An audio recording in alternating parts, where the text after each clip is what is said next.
যাতে আমরা জ্বালানি সাশ্রয় করতে পারি। উনি নিজেও কিন্তু সেটা যেমন বলেছেন নিজেও করছেন।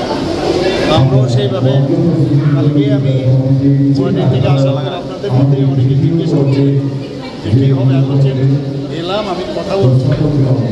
তো সেই বিষয়ে কালকে চিফ সেক্রেটারি মহোদয় এবং ডিজি সাহেব এসেছিলেন, ওনাদের সাথে কথা বলে থেকে আজকে আমরা সেটা ইমপ্লিমেন্টেশন করেছি যাতে কাজও চলে, অথচ এটাকে নিয়ে যেন উদ্বেগ না হয়।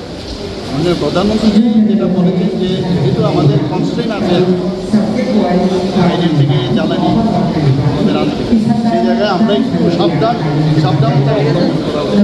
আমরাও সেভাবে তার কথায় মানুষ থাকি। শুধু সরকার না, আমি দেখেছি আজকে রাস্তার মধ্যেও সাধারণ মানুষও কিন্তু সেইভাবে চেষ্টা করে। এর আগেও মনে আছে কি না জানি না, আমি বেশ কয়েক বছর আগে উনি যখন যারা মানে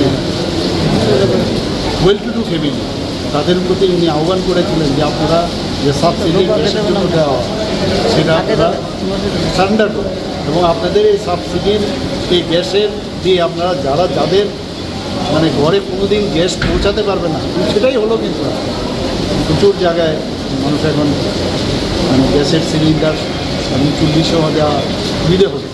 এইরকম কোভিডের সময় উনি যখন যে কথাটা বলেছেন আহ্বান রাখেন, খুব ভেবে চিন্তে করে তারপরে একটা বিষয় উনি আমাদেরকে আহ্বান করেন। আমরাও সেইভাবে কাজ করছি এবং আমি নিশ্চিত যে বর্তমান যে অবস্থাটা দাঁড়িয়ে